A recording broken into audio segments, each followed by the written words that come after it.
Hello students, આજનો આપણો topic છે વાસ્તવિક સંખ્યા અને તેની દશાંશ અભિવ્યક્તિ. ધોરણ 9 ગણિત ચેપ્ટર 1 કે જેનું નામ છે સંખ્યા પદ્ધતિ, એના ઘણા બધા ટોપિક્સ વિશે આપણે શરૂઆત કરી ચૂક્યા છીએ. ઘણા બધા ટોપિક્સને આપણે સમજી ચૂક્યા છીએ. જો અગાઉના સેશન્સને લઈને, અગાઉના ટોપિક્સને લઈને કે કોઈ પણ કોન્સેપ્ટને લઈને તમારા મનમાં કોઈ ક્વેશ્ચન છે, તમારા મનમાં કોઈ પ્રશ્ન છે, તો તમે મને કોમેન્ટ બોક્સમાં જણાવી શકો છો. હું તમારા પ્રશ્નોને ન્યાય આપવા માટે અવશ્ય પ્રયત્ન કરીશ.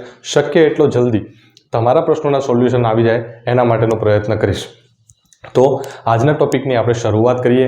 ધીસ ઇઝ આદર્શ ધવલ. વેલકમ ટુ આદર્શ એકેડમી. તો વિદ્યાર્થી મિત્રો, આજનો આપણો ટોપિક છે વાસ્તવિક સંખ્યા. વાસ્તવિક સંખ્યાને સમજવા માટે આપણે એ સમજવું જરૂરી છે કે વાસ્તવિક સંખ્યાઓમાં કઈ સંખ્યાઓનો સમાવેશ થાય છે.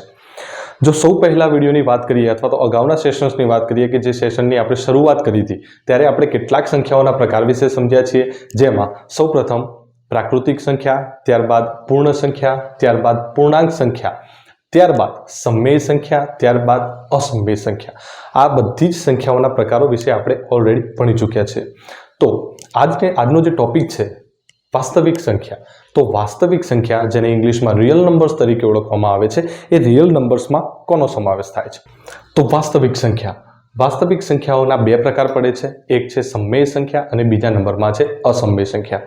તો તમારા મનમાં પ્રશ્ન થાય કે સર, સમમેય સંખ્યા અને અસમમેય સંખ્યા એનો બેઝિક ડિફરન્સ શું છે? તો બેઝિક ડિફરન્સને આપણે ઓલરેડી ભણી ચૂક્યા છીએ. સમમેય સંખ્યા, ફરીથી આને થોડું પુનરાવર્તન કરી લઈએ કે સમમેય સંખ્યા આપણે કોને કહીશું? તો p/q સ્વરૂપની એવી સંખ્યાઓ, p/q સ્વરૂપની એવી સંખ્યાઓ કે જેમાં p એ ફક્ત ને ફક્ત પૂર્ણાંક સંખ્યા હોઈ શકે છે, એટલે કે ધન, ઋણ યા ફિર શૂન્ય હોઈ શકે છે. જ્યારે q એ શૂન્યેતર એક શબ્દ જેને આપણે ભણ્યા હતા. શૂન્યેતર એટલે શું થાય કે શૂન્ય સિવાયની સંખ્યા. શૂન્ય સિવાયની સંખ્યાઓ કઈ હતી? તો શૂન્ય સિવાયની સંખ્યાઓમાં આવે છે પ્રાકૃતિક સંખ્યાઓ, એટલે કે ફક્ત ને ફક્ત q એ ફક્ત ને ફક્ત પ્રાકૃતિક સંખ્યા હોઈ શકે છે. તો એવી p/q સ્વરૂપમાં લખી શકાય તેવી તમામ સંખ્યાઓને આપણે સમમેય સંખ્યાઓ એટલે કે રેશનલ નંબર્સ તરીકે ઓળખીએ છીએ. હવે આ જે છે રેશનલ નંબર્સ એટલે કે જે સમમેય સંખ્યાઓ છે, એની દશાંશ અભિવ્યક્તિ કઈ રીતે થઈ શકે? તો દશાંશ અભિવ્યક્તિને પણ આપણે ઓલરેડી આગળ જોઈ ચૂક્યા છીએ કે સમમેય સંખ્યાની જે દશાંશ અભિવ્યક્તિ છે એટલે કે ડેસિમલ, એને ડેસિમલ ફોર્મમાં કેવી રીતે દર્શાવી શકાય, દશાંશ અભિવ્યક્તિ કેવી રીતે થઈ શકાય? તો સમમેય સંખ્યાની જે દશાંશ અભિવ્યક્તિ છે એના બે પ્રકાર છે, બે મુખ્ય પ્રકાર છે. તો એક છે શાંત. શાંત એટલે ટર્મિનેટિંગ. શાંતને શું કહેવામાં આવે છે? ટર્મિનેટિંગ. ટર્મિનેટિંગ એટલે શું? કે જેનો શું આવે છે? અંત આવે છે. ફરીથી આપણે યાદ કરીએ કે ટર્મિનેટિંગ આપણે કોને કહીએ છીએ. માની લો કે કોઈ સમમેય સંખ્યા છે કે જેનો જવાબ આપણને 0.75 એટલે કે 0.75 મળે છે, તો 5 પછી હવે કોઈ આંકડો આવતો નથી, કોઈ આંકડો રિપીટ થતો નથી. તો આ જે અભિવ્યક્તિ છે, આ જે દશાંશ અભિવ્યક્તિ છે, એને આપણે શાંત દશાંશ અભિવ્યક્તિ એટલે કે ટર્મિનેટિંગ ડેસિમલ તરીકે ઓળખીએ છીએ. તો બીજો પ્રકાર કયો હોઈ શકે? તો બીજો પ્રકાર છે અનંત આવૃત. હવે વિદ્યાર્થી મિત્રો, અહીંયા શબ્દને સમજવાની કોશિશ કરજો. અનંત, એક શબ્દ આપેલો છે અનંત, જેનો અંત આવતો નથી, એટલે કે એના માટેનો શબ્દ છે નોન ટર્મિનેટિંગ. અને બીજો શબ્દ આપણને આપવામાં આવ્યો છે આવૃત. આવૃતનો અર્થ છે રિપીટિંગ. રિપીટિંગ એટલે કે જેનું પુનરાવર્તન થઈ રહ્યું છે. યાદ કરો કે આપણે ભણ્યા હતા 0.333333 ઇન્ફિનિટી. તો આ જે 3 એટલે કે 3નું જે પુનરાવર્તન થઈ રહ્યું છે, એટલે કે એનું રિપીટિશન થઈ રહ્યું છે, એનું પુનરાવર્તન થઈ રહ્યું છે, માટે આવી જે સંખ્યાઓ છે એને આપણે અનંત આવૃત એટલે કે જેનો અંત આવતો નથી. અને આવૃતનો મતલબ થાય છે રિપીટિંગ. શું થાય છે? રિપીટિંગ. હવે રિપીટિંગ બે પ્રકારે થઈ શકે છે, પુનરાવર્તન બે પ્રકારે થઈ શકે છે. કેવી રીતે? તો માની લો કે કોઈ સંખ્યા છે, 0 નહીં, બીજું કંઈ પણ લઈ શકાય. દાખલા તરીકે 1.437 કોઈની દશાંશ અભિવ્યક્તિ એવી આવતી હોય કે જેમાં કોઈ એક આંકનું રિપીટિંગ નહીં, કોઈ એક આંકનું પુનરાવર્તન નહીં, પરંતુ આખા જૂથનું જો પુનરાવર્તન થતું હોય તો એનો સમાવેશ પણ અનંત આવૃત એટલે કે નોન ટર્મિનેટિંગ તરીકે કરવામાં આવે છે. આઈ હોપ કે આ બંને કોન્સેપ્ટ તમારા મગજમાં ક્લિયર છે. હવે વાત કરીએ છીએ અસમમેય સંખ્યાઓમાં કે અસમમેય સંખ્યાઓની દશાંશ અભિવ્યક્તિ કેવી રીતે થઈ શકે છે. શબ્દોને સમજજો વિદ્યાર્થી મિત્રો, શબ્દોને સમજજો. શબ્દો ઉપરથી જ તમને વધારે ખબર પડશે, શબ્દો ઉપરથી જ તમને વધારે માહિતી મળશે. જો અહીંયા આપેલું છે અનંત, અહીંયા પણ આપેલું છે અનંત. ઓકે, પરંતુ અહીંયા એક શબ્દ આપેલો છે આવૃત, પરંતુ અહીંયા એક શબ્દ આપેલો છે અનાવૃત. તો અનાવૃતનો અર્થ શું થશે? અનાવૃતનો અર્થ છે નોન રિપીટિંગ, એટલે કે એનું ફરીથી પુનરાવર્તન થતું નથી. એવી સંખ્યાઓ કે જેની દશાંશ અભિવ્યક્તિમાં કોઈ અંક અથવા તો જૂથનું પુનરાવર્તન થતું નથી. એટલે કે એવી સંખ્યા આપણને મળે છે કે જેમાં કોઈ પણ અંકનું પુનરાવર્તન થઈ રહ્યું નથી. બીજો શબ્દ બીજો આપેલો છે નોન ટર્મિનેટિંગ. નોન ટર્મિનેટિંગ એટલે કે અનંત, એટલે કે જેનો અંત પણ આવતો નથી. વિચાર કરો, એવી સંખ્યાઓ કે જેનો અંત પણ આવી રહ્યો નથી અને જેના અંકોનું કે કોઈ જૂથનું પુનરાવર્તન પણ થઈ રહ્યું નથી, એવી તમામ સંખ્યાઓને આપણે કેવી સંખ્યાઓ તરીકે ઓળખીએ છીએ? અસમય સંખ્યાઓ તરીકે ઓળખીએ છીએ. અને એની જે દશાંશ અભિવ્યક્તિ છે એને કઈ રીતે નામ લખીશું? ગુજરાતીમાં એને કહેવાય અનંત અનાવૃત, ઇંગ્લિશમાં એને કહે છે non terminating and non repeating. I hope આજે આખો જે કોન્સેપ્ટ છે એ તમારા મગજમાં આજે ક્લિયર હશે. એટલે કે હવે આપણે વાસ્તવિક સંખ્યા અને તેની દશાંશ અભિવ્યક્તિ કેવી રીતે થઈ શકે છે, અહીંયા જે આંકડાઓ આપેલા છે એની દશાંશ અભિવ્યક્તિ કેવી રીતે થશે એને આપણે શીખવાના છે. માની લો કે અહીંયા જે 0.333333 ઇન્ફિનિટિવ આપેલું છે, તો આપણે એને આ રીતે જ દર્શાવીશું. 0.3333 ક્યાં સુધી લખવું, એનું રિપ્રેઝન્ટેશન કેવી રીતે થઈ શકે છે, એને દર્શાવી કેવી રીતે શકાય છે, એ આપણા નેક્સ્ટ ટોપિક છે, એ આપણો આગળનો ટોપિક છે જેને આપણે સમજવાના છીએ. ઓકે, તો હવે આપણે સમજીએ કે અસમય સંખ્યા એટલે કે non terminating and non repeating જે અનંત આવૃત છે એમાં કેવી સંખ્યાઓ હોઈ શકે. તો વિદ્યાર્થી મિત્રો, અનંત અનાવૃતમાં કેવી સંખ્યાઓ હોઈ શકે? તો માની લો કે કોઈ એક સંખ્યા હું લઉં, દાખલા તરીકે 5.3723893 5 6 7 ઇન્ફિનિટી. આ સંખ્યાને ધ્યાનથી જુઓ. આ સંખ્યાને ધ્યાનથી જોતા તમને સમજાશે કે અહીંયા કોઈ પણ આંક રિપીટ થઈ રહ્યો નથી. પ્લસ આ આંકો ચાલે જાય છે, એટલે કે ઇન્ફિનિટિવ છે, એટલે કે અનંત અનાવૃત છે. બરાબર છે? તો અસમય સંખ્યાઓ છે એ અસમય સંખ્યાઓનું દશાંશ અભિવ્યક્તિ કેવી રીતે થાય છે? અનંત અનાવૃત, એટલે કે non terminating and non repeating તરીકે તેને નોન રિપીટિંગ ડેસિમલ તરીકે એની અભિવ્યક્તિ કરવામાં આવે છે. આઈ હોપ કે તમારો કોન્સેપ્ટ ક્લિયર હશે. નેક્સ્ટ ટોપિક તરફ આગળ વધીએ. તો વિદ્યાર્થી મિત્રો, અહીંયા આપણને એક ક્વેશ્ચન આપેલો છે 10/3, 7/8 અને 1/7 દશાંશ અભિવ્યક્તિ મેળવો. દશાંશ અભિવ્યક્તિ મેળવવાની જે રીત છે એને આપણે પ્રાઇમરી વિભાગથી ભણતા આવ્યા છે. પ્રાથમિક શાળાઓમાં આપણે ભાગાકાર કરવાની જે રીત ભણ્યા છીએ તેને લોંગ ડિવિઝન મેથડ કહેવામાં આવે છે. અને આ લોંગ ડિવિઝન મેથડની મદદથી આપણે આ જે સંખ્યાઓ છે એની દશાંશ અભિવ્યક્તિને શોધવાના છે. તો આવો આપણે શરૂઆત કરીએ છીએ 10/3 થી. જે પહેલો દાખલો આપણને આપવામાં આવ્યો છે 10/3. તો જો 10/3 એને દશાંશ અભિવ્યક્તિ શોધવામાં આવે, એટલે કે લોંગ ડિવિઝન મેથડ એટલે કે ભાગાકારની પદ્ધતિ વડે જો એનો જવાબ મેળવવામાં આવે. હવે ભાગાકારની પદ્ધતિ વિશે તમે જાણતા હશો કે જેમાં ભાગફળ આવે છે, જેમાં શેષ આવે છે, જેમાં ભાજક આવે છે અને જેમાં ભાજ્ય આવે છે. હવે આ જે શબ્દો છે ભાજક, ભાજ્ય, એને આપણે થોડું ક્લિયર કરી લઈએ. તો સૌથી પહેલાં શેષ તમે જાણો છો કે ભાગાકારની આખી પ્રક્રિયા કર્યા પછી છેલ્લે જે વધે છે, જે વધારાનું છે એને આપણે શેષ કહીએ છીએ. જે જવાબ આવે છે એને આપણે ભાગફળ કહીએ છીએ.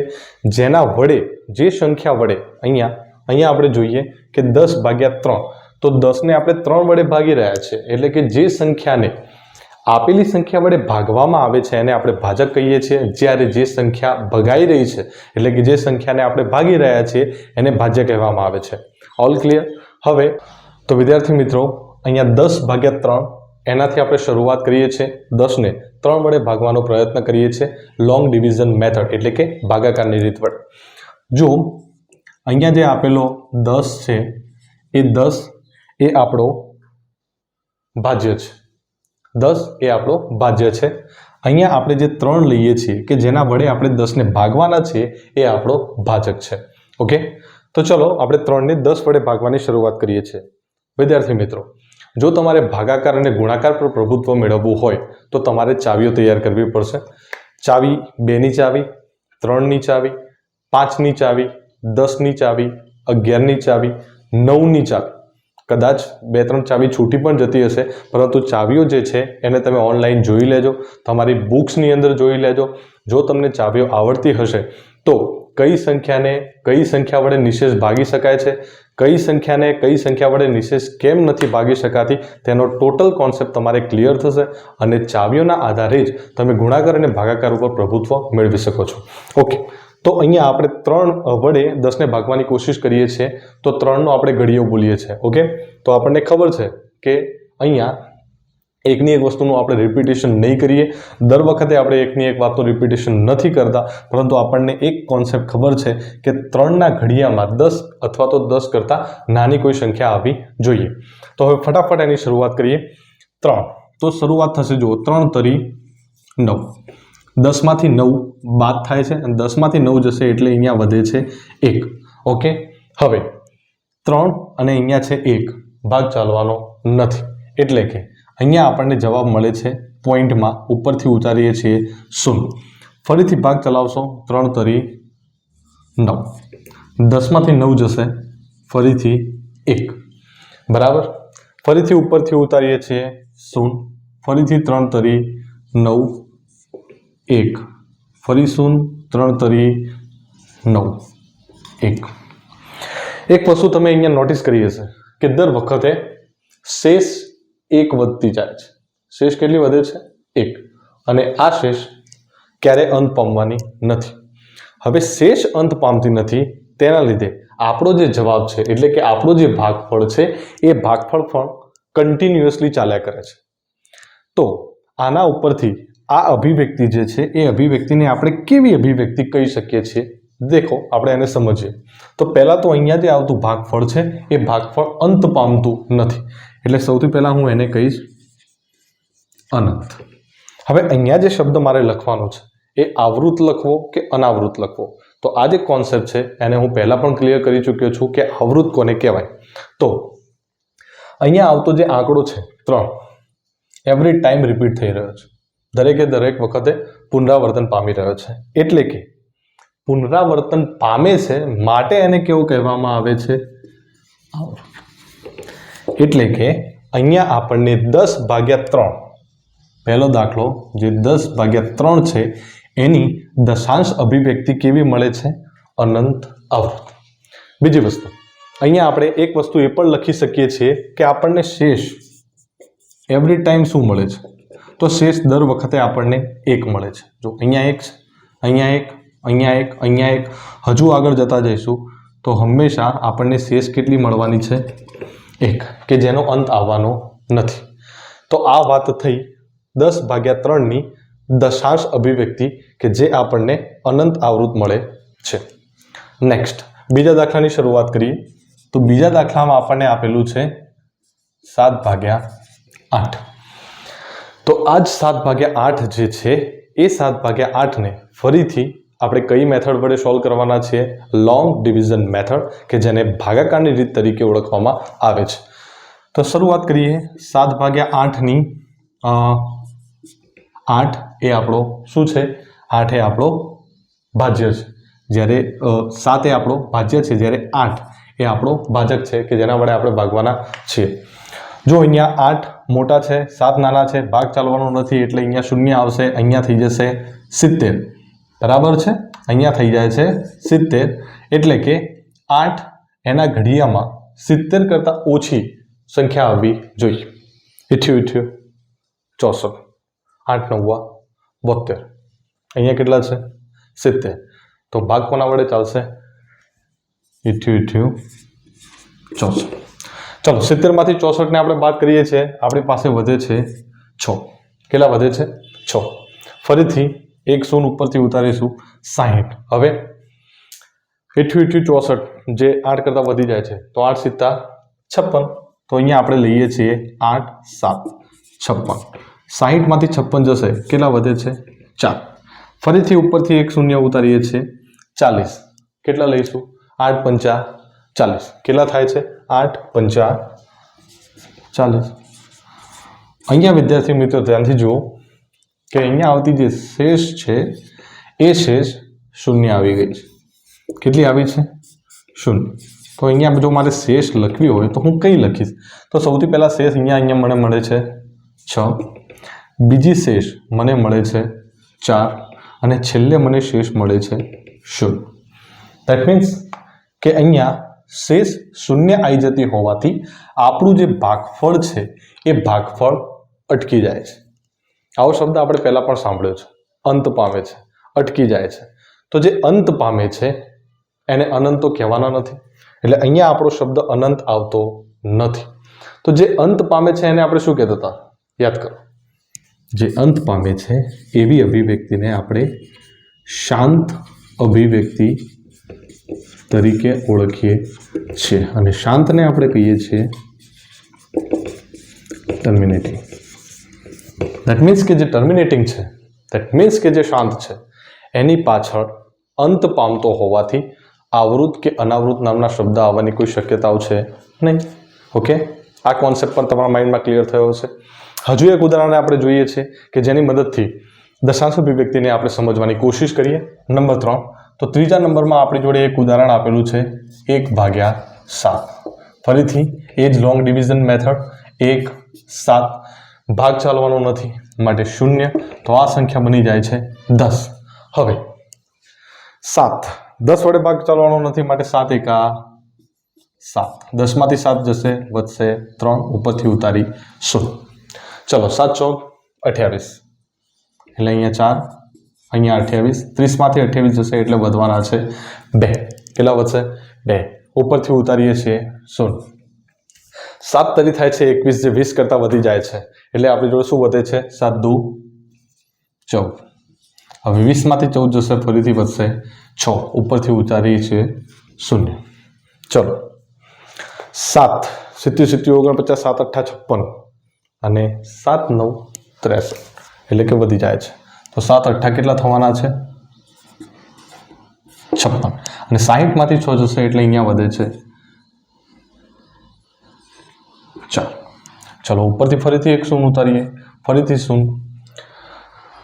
7 ચોક 28, 7 પંચા 35 અને 7 છંગ 42 એટલે કે 7 પંચા 35. ફરીથી 40માંથી 35 જશે, કેટલા વધશે 5. બરાબર છે. ફરીથી એક શૂન્ય ઉતારીએ, ફરીથી શૂન્ય ઉતારીએ છે. હવે 50 એટલે 70 49 કેટલા થશે 70 49 અને 50માંથી 49 જશે એટલે 1, ફરીથી 0. ચલો 7 ફરીથી 10. કંઈક સમજાય છે? નોટિસ કરો 10 10 બરાબર, સંખ્યા રિપીટ થઈ રહી છે. ફરીથી આપણે ભાગાકારને આગળ ચલાવીએ છીએ 7 7 એકા 7. 10માંથી 7 જશે 3, ઉપરથી ઉતરશે 100. જો ફરી પાછું 30 આવી રહ્યું છે, દેખાય છે? 30 કયા વડે ભાગ ચાલે તો 7 ચોક 28, ફરીથી 4 28, 30માંથી 8 જશે 2. જો અહીંયા દેખાય છે કંઈક સમજાય છે? સમજાય છે. ફરીથી 20 આવી રહ્યું છે, ફરીથી ભાગ ચલાવશો. 20 પછી 60 આવશે, 60 પછી 40 આવશે, 40 પછી 50 આવશે, 50 પછી 10 આવશે, ફરી પાછું 30 આવશે, ફરી પાછું 20 આવશે. ધેટ મીન્સ કે અહીંયા શું જવાબ આવવાનો છે? તો અહીંયા સુધી તમે જુઓ તો કોઈ આંકડો રિપીટ થતો નથી, પરંતુ 7 પછી આખું ગ્રુપ ફરીથી રિપીટ થઈ રહ્યું છે. દેખાય છે? આખું ગ્રુપ, આખું જૂથ રિપીટ થઈ રહ્યું છે. તો અહીંયા આ જે અભિવ્યક્તિ છે એ અભિવ્યક્તિને આપણે કેવી અભિવ્યક્તિ કહી શકીએ? તો જુઓ, એક તો રિપીટ થયા કરે છે, પુનરાવર્તન થયા કરે છે, એટલે કે શાંત નથી. શાંત નથી તો કેવું છે? શાંત નથી તો અનંત છે. હવે અહીંયા એક આંકડાનું રિપીટેશન થાય કે આખા જૂથનું રિપીટેશન થાય, પરંતુ રિપીટેશન થાય છે, પુનરાવર્તન થાય છે, માટે આપણે એને કેવું કહીએ છીએ? રિપીટેશનને આપણે શું કહીએ છીએ? આવૃત. તો અહીંયા પણ આપણે શું કહીશું? અનંત આવૃત, એટલે કે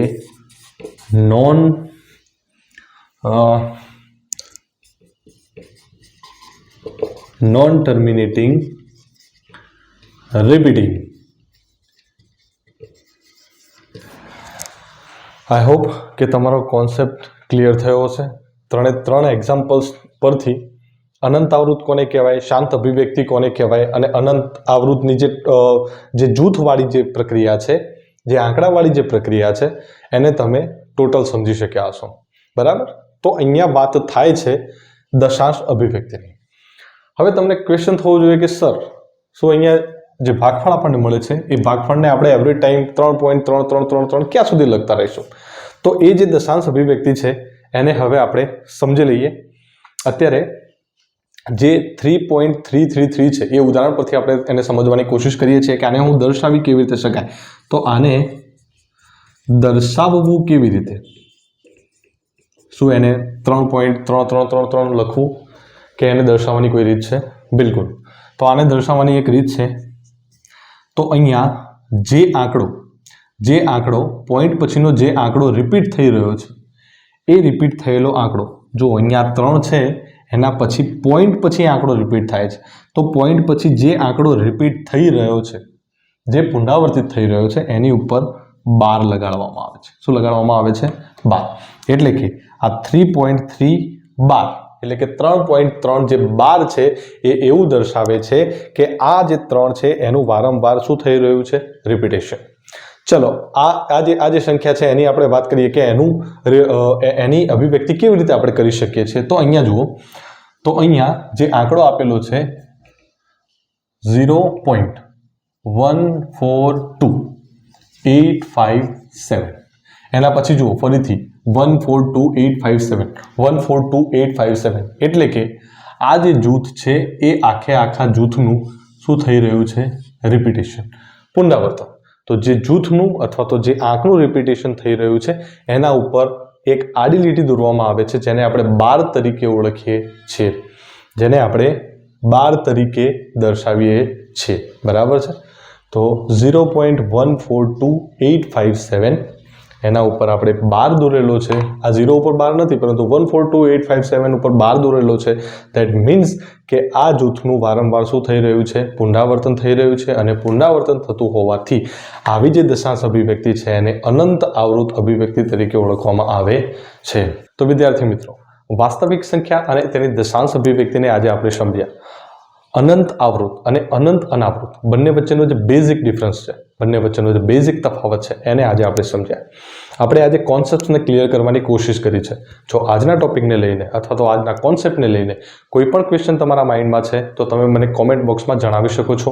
તો વિદ્યાર્થી મિત્રો, નેક્સ્ટ સેશનમાં ધોરણ 9 ગણિત ચેપ્ટર 1 કે જેનું નામ સંખ્યા પદ્ધતિ છે તેના વધારે એક ટોપિકને સમજવાની કોશિશ કરીશું. વધારે એક કોન્સેપ્ટ વિશે ઊંડાણપૂર્વક ચર્ચા કરીશું. કેટલાક એક્ઝામ્પલ્સ અને કેટલાક સ્વાધ્યાયના દાખલાઓ પરથી તેના દાખલાઓને સમજવાની કોશિશ કરીશું. Till then, good bye.